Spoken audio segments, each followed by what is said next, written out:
5 business entities में से आज हम 5th बिजनेस एंटिटी डिस्कस करने वाले हैं। इससे पहले 4 बिजनेस एंटिटीज के ऊपर मैं ऑलरेडी 4 सेपरेट वीडियोस बना चुका हूं। अगर आपने वो वीडियो नहीं देखा है तो लिंक आपको ऊपर आई बटन पे भी मिल जाएगा और डिस्क्रिप्शन में भी आपको उसका लिंक दे दूंगा।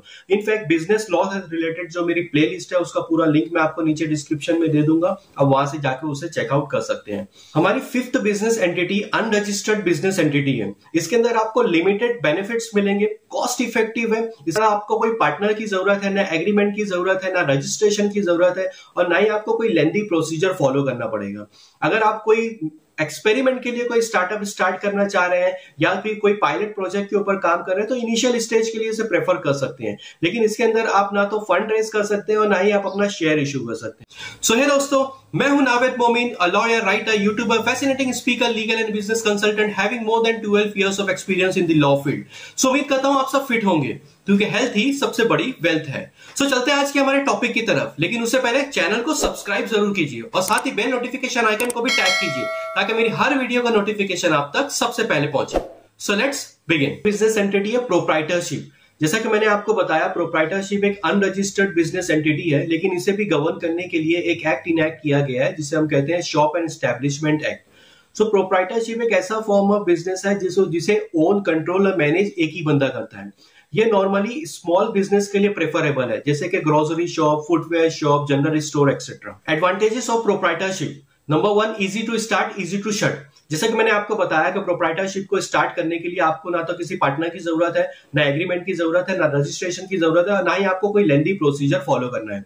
आपको बस अपने म्यूनिसिपल कॉर्पोरेशन से शॉप एंड एस्टैब्लिशमेंट लाइसेंस या फिर गुमास्ता लाइसेंस लेना है। उसके बाद आपको अपने ट्रेड नेम से जीएसटी रजिस्ट्रेशन कराना है और अपने बैंक अकाउंट को ओपन करके आप अपना बिजनेस स्टार्ट कर सकते हैं। और प्रोप्राइटरशिप को क्लोज करने के लिए भी एज सच कोई प्रोसीजर नहीं है। सेकंड है क्विक डिसीजन मेकिंग। जैसा कि प्रोप्राइटरशिप ओन, कंट्रोल और मैनेज एक ही बंदा करता है, सारे डिसीजन वही लेता है, तो उसे ना तो किसी से कुछ पूछना है ना किसी को कुछ बताना है, तो इसीलिए किसी भी मैटर में वो क्विक डिसीजन ले सकता है। थर्ड है कॉन्फिडेंशियलिटी।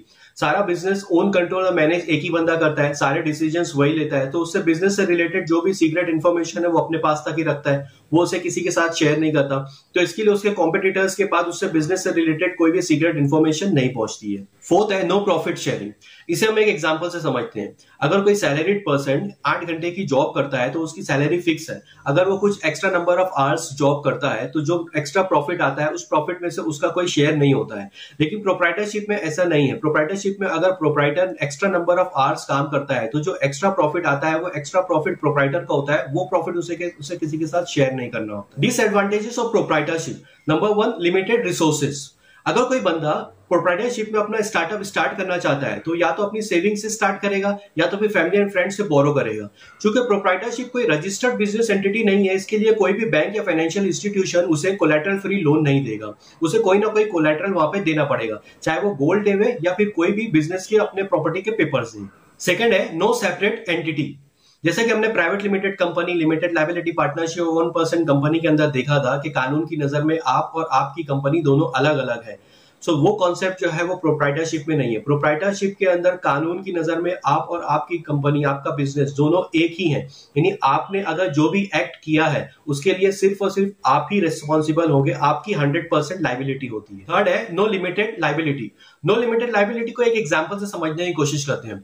फॉर एग्जाम्पल, आपने अपने बिजनेस के अफेयर्स को मैनेज करने के लिए मार्केट से कुछ कर्जा लिया और आपके बिजनेस का प्रॉफिट इतना नहीं है कि उस प्रॉफिट से आप अपने बिजनेस के उस कर्जे को अदा कर सकें, तो आप अपने पॉकेट से पैसा निकाल के उस कर्जे को अदा करेंगे या फिर आप अपने पर्सनल प्रॉपर्टी को बेच के उस कर्जे को अदा करेंगे। इसे बोलते हैं नो लिमिटेड लायबिलिटी का कॉन्सेप्ट। लिमिटेड लायबिलिटी का कॉन्सेप्ट क्या होता है कि हमने private limited company, limited liability partnership और 1% कंपनी के अंदर देखा कि कंपनी के जो पार्टनर्स है या शेयर होल्डर्स है वो जितने रेशो में अपना शेयर होल्ड करते हैं उतनी ही उनकी लायबिलिटी होती है।